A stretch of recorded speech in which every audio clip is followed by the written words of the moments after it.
Mabilisang luto baka mo ang hinahanap mo. Hindi mo na kailangang maghintay ng matagal para makagawa ka ng beef tapa. Ang paborito nating ulam sa umaga. Lalo na kung nagmamadali ka at wala kang time na maghintay at mag-marinate ng matagal. Pwes, i-ready mo na ang listahan mo dahil let's get it on! Sa isang kawali nga ay naglagay na nga tayo ng konting mantika, butter, at maraming bawang. Dahil alam naman natin na masarap ang tapa kapag maraming bawang nakasama. At ang beef na gagamitin natin ay yung nabili natin sa supermarket na sukiyaki cuts. Oy, ito yung napakanipis na hiwa ng karne.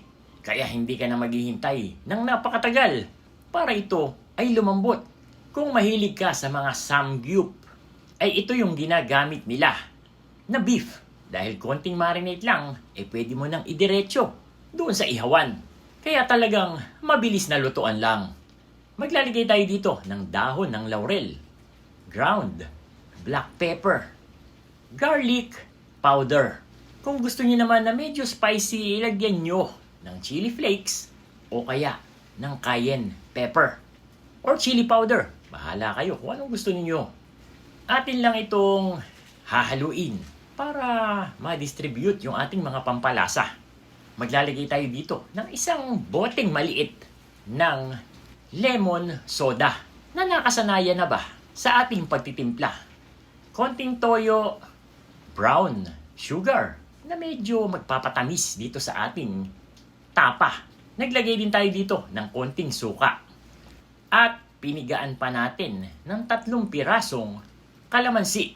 At dahil hindi pare-pareho ang preference natin pagdating sa alat, kayo na ang bahalang mag-adjust kung kailangan nyo pang dagdagan ng toyo or asukal para sa konting tamis nito. Hinaan ang apoy hanggang sa mag-evaporate ang ating sauce dito at pumasok ang lasa doon sa ating niluluto. Sa sobrang nipis ng pagkakahiwa ng beef na ito, makikita mo naman na luto na yan.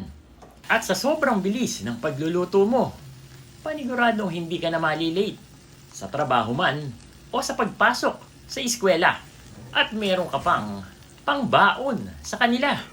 Pero teka muna, baka naman pwede mo rin itong ipangbenta. Bakit nga ba hindi? Hindi ba? And there you have it, KND Nation, mga kadadilicious. Ito yung ating version ng no marinate tapa recipe.